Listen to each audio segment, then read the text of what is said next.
You know, being here with you brings back a flood of memories. I remember the first time I arrived on campus as an incoming law student in the fall of 1969, wearing my bell-bottoms, driving a beat-up old car with a mattress tied to the roof. I had no idea what to expect. Now, to be honest, I had had some trouble making up my mind between Yale and Harvard law schools.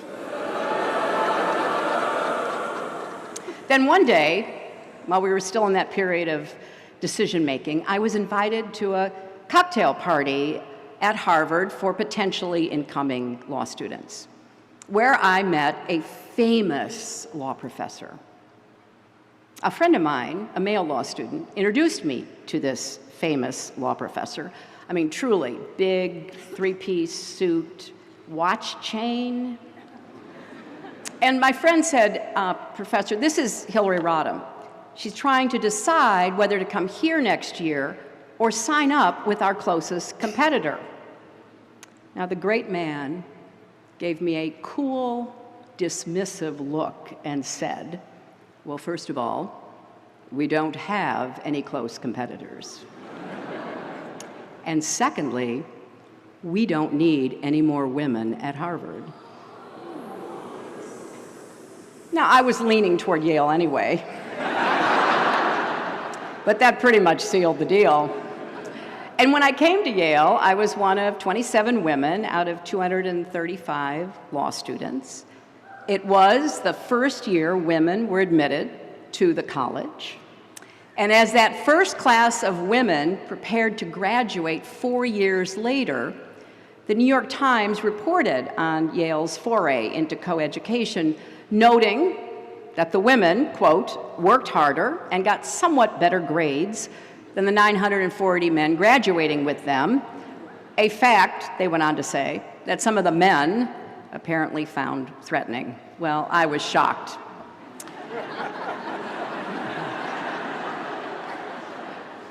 But over the years, Yale has been a home away from home for me, a place I've returned to time and again. I spoke to Class Day back in 2001 on the 300th anniversary of the university.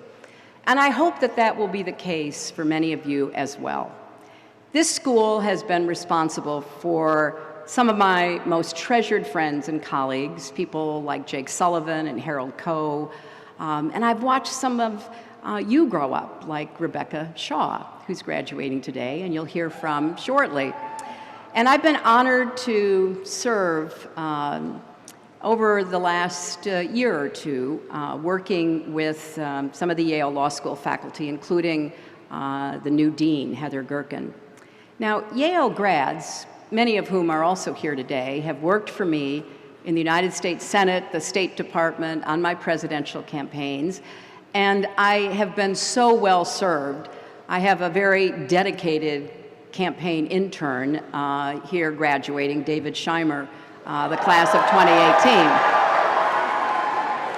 But I have to confess, of all the formative experiences I had at Yale, perhaps none was more significant than the day during my second year when I was cutting through what was then the student lounge with some friends.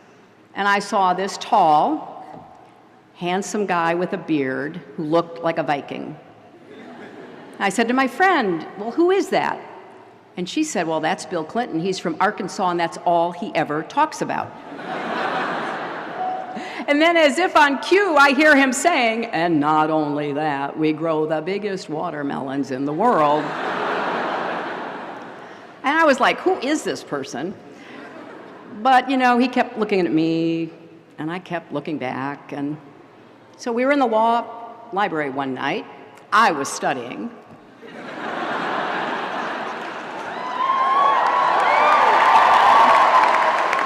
But I couldn't help but see, you know, occasionally as I lifted my head up, that he was, again, looking at me. So finally I thought, this is ridiculous. So I got up, went over to him, and I said, if you're going to keep looking at me and I'm going to keep looking back, we at least ought to be introduced. I'm Hillary Rodham. Who are you? And that started a conversation that continues to this day.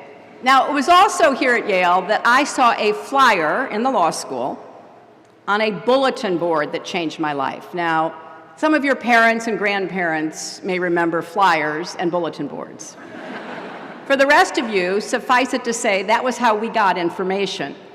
It was like Facebook, but the bulletin board didn't steal your personal information.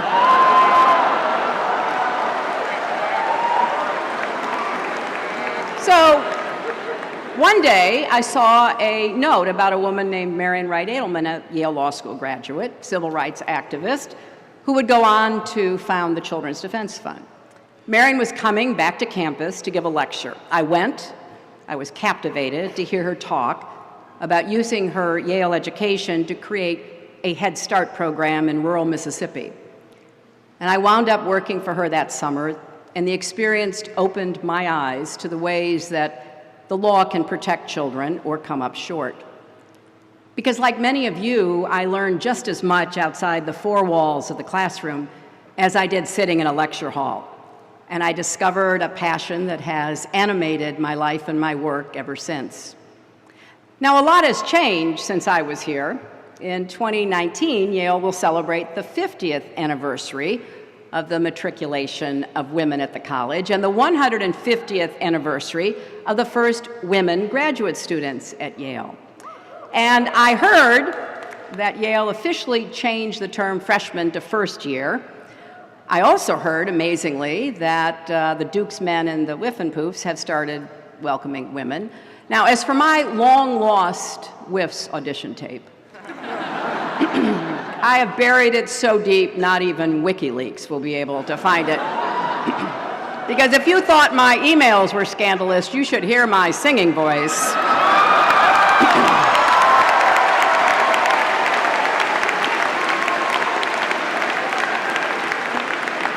I find it very exciting that today's graduates hail from all 50 states, the District of Columbia, Puerto Rico, Guam, and 56 other countries.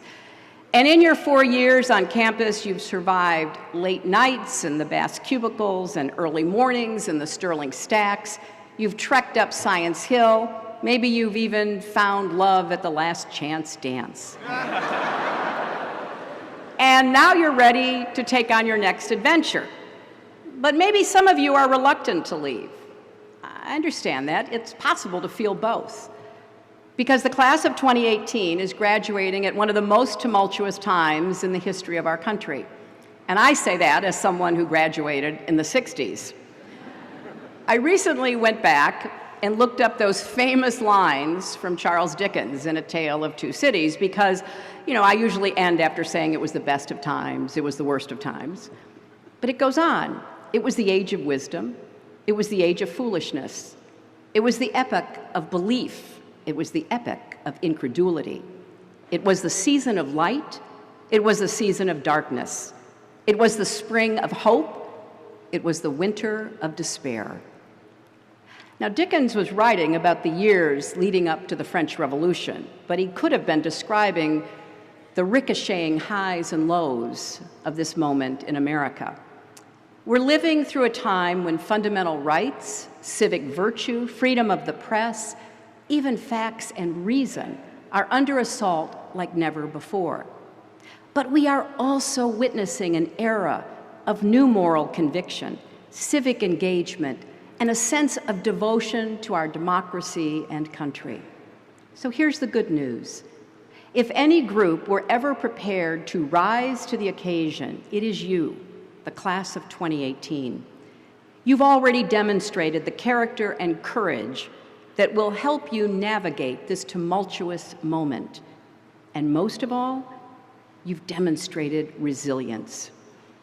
Now that's a word that's been on my mind a lot recently.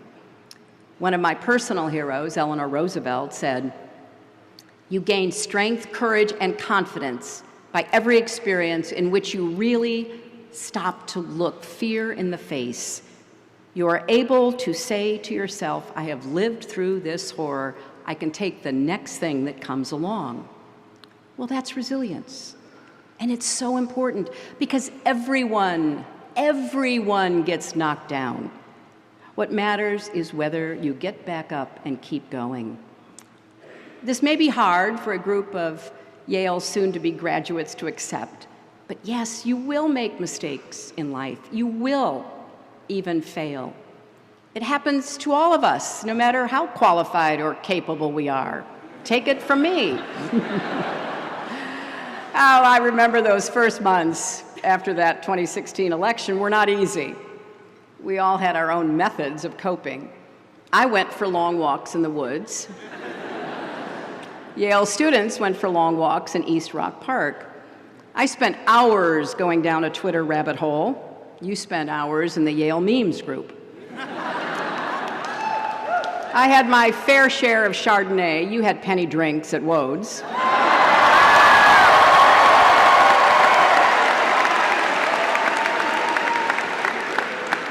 I practiced yoga and alternate nostril breathing.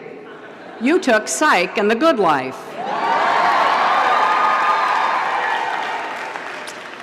And let me just get this out of the way. No, I'm not over it. I still think about the 2016 election. I still regret the mistakes I made. I still think, though, that understanding what happened in such a weird and wild election in American history will help us defend our democracy in the future. Whether you're right, left, center, Republican, Democrat, independent, vegetarian, whatever. We all have a stake in that. So today, as a person, I'm okay, but as an American, I'm concerned. You know, personal resilience is important, but it's not the only form of resilience we need right now. We also need community resilience. That's something that this class has embodied during your time on campus. Literally at times, like in the March of Resilience your sophomore year. It was the biggest demonstration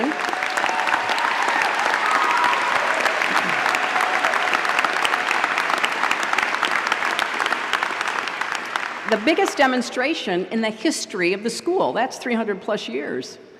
Led by women of color, supported by students and faculty, determined to make Yale a more just, equitable, and safe place for everyone. Many of you have said that March was a defining moment in your college experience, and that says something about this class and your values. Because the truth is, our country is more polarized than ever.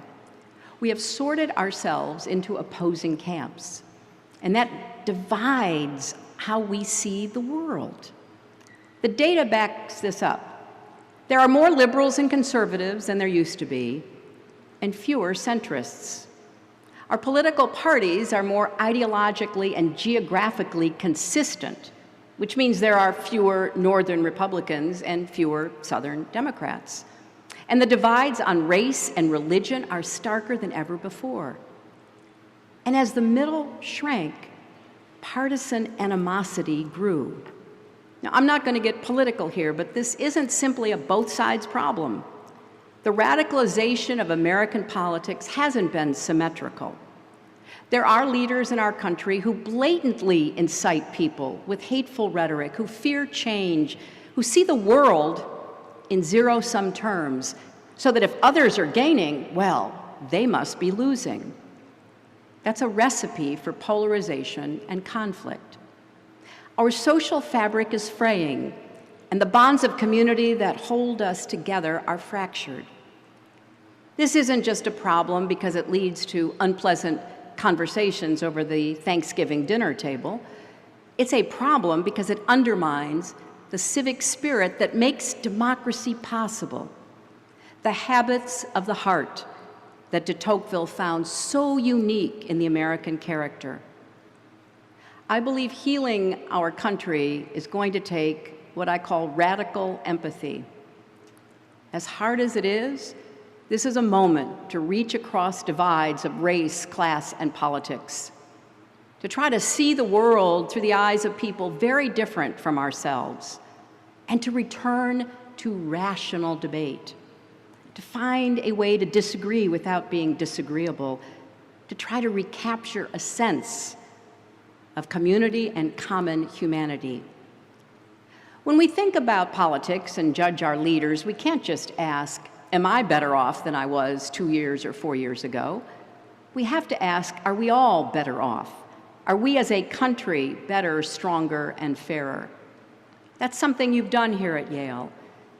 You've learned that you don't need to be an immigrant to be outraged when a classmate's father, a human being who contributes to his family and his country, is unjustly deported.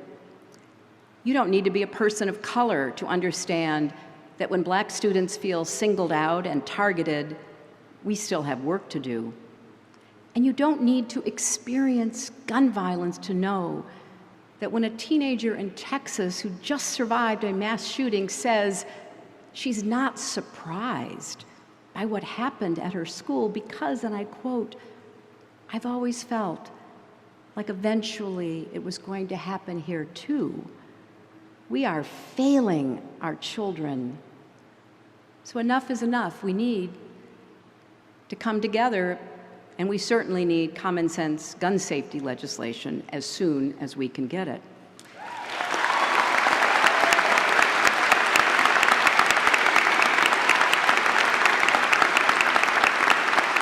Now,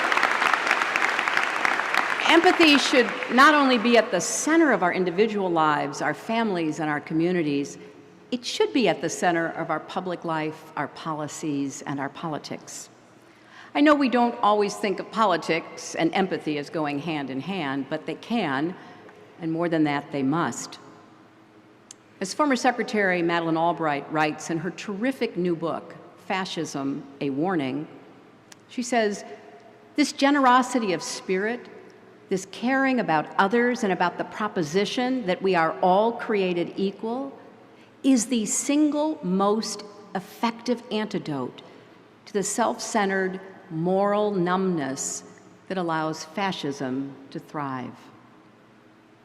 And of course, Madeleine had personal experience fleeing the Nazis in Czechoslovakia as a baby, returning after the war, fleeing the communists as a young girl. Now that brings me to one more form of resilience that's been on my mind over the last year, democratic resilience. In 1787, after the Constitutional Convention in Philadelphia, Benjamin Franklin, who, by the way, received an honorary degree from Yale, was asked by a woman in the street outside Independence Hall, "Well, doctor, what have we got, a republic or a monarchy?" And Franklin answered, "A republic, if you can keep it." Right now, we're living through a full-fledged crisis in our democracy. Now, there are not tanks in the streets, but what's happening right now goes to the heart of who we are as a nation. And I say this not as a Democrat who lost an election, but as an American afraid of losing a country. There are certain things that are so essential they should transcend politics. Waging a war on the rule of law and a free press, delegitimizing elections, perpetrating shameless corruption, and rejecting the idea that our leaders should be public servants undermines our national unity. And attacking truth and reason, evidence and facts should alarm us all. You and your parents have just paid for a first-class, world-class education. And as Yale history professor Timothy Snyder writes in his book on tyranny, to abandon facts is to abandon freedom. If nothing is true, then no one can criticize power because there is no basis upon which to do so. If nothing is true, then all is spectacle.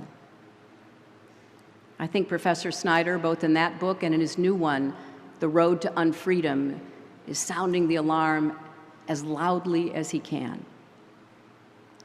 Because attempting to erase the line between fact and fiction, truth and reality, is a core feature of authoritarianism.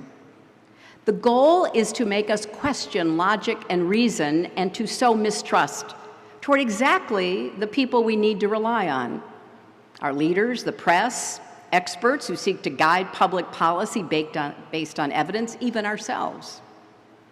Just this week, former Secretary of State Rex Tillerson said, "If our leaders seek to conceal the truth, or we as people become accepting of alternative realities that are no longer grounded in facts, then we as American citizens are on a pathway to relinquishing our freedom.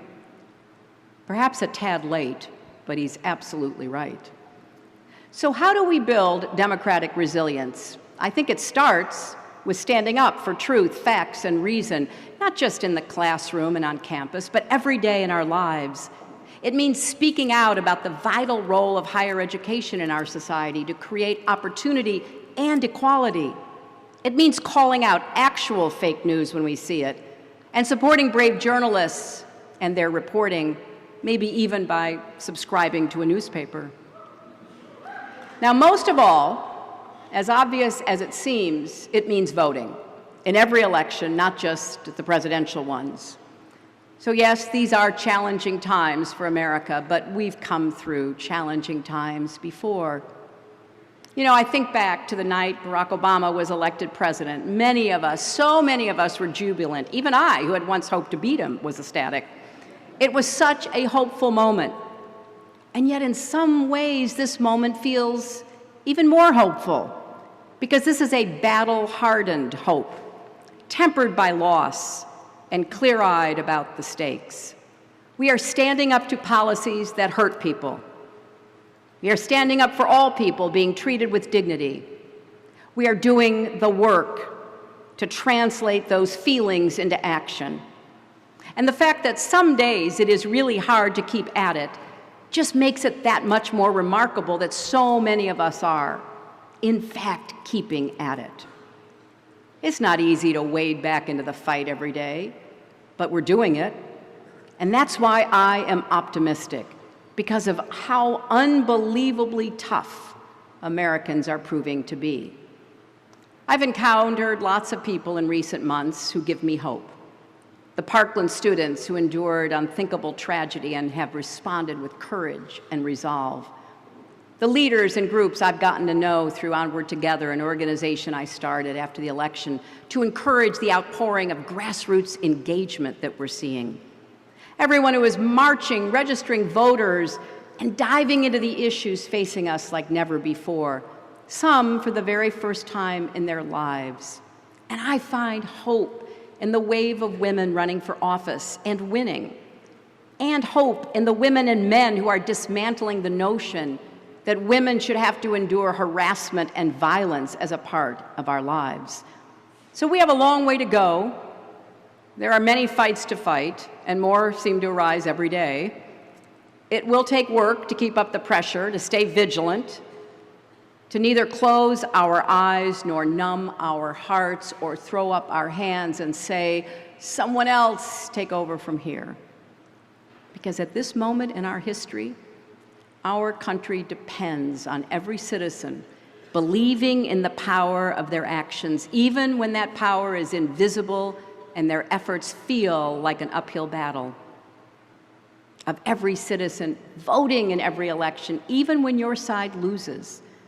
It is a matter of infinite faith, this faith we have in the ability to govern ourselves, to come together, to make honorable, practical compromise in the pursuit of ends that will lift us all up and move us forward. So yes, we need to pace ourselves, but also lean on each other, look for the good wherever we can, celebrate heroes, encourage children, find ways to disagree respectfully. We need to be ready to lose some fights, because we will. As John McCain recently reminded us, no just cause is futile, even if it's lost. What matters is to keep going, no matter what, keep going. The Yale you're graduating from is very different from the Yale I graduated from. It's different even from the Yale that welcomed you 4 years ago. 4 years ago, not one of Yale's colleges was named after a woman. Today, students are carrying on the legacy of a trailblazing LGBT civil rights activist at Pauli Murray College and celebrating one of Yale's own hidden figures at Grace Hopper College, named after the naval officer who happened to be one of the first computer programmers in America. Those changes didn't happen on their own. You made them possible. You kept fighting, you kept the faith, and because of that, in the end, you changed Yale as much as Yale changed you. And now it's time for you to make your mark on the world. I know the best for you, for Yale, and for America is yet to come, and you each will have a role to play and a contribution to make. Thank you, and congratulations to the class of 2018.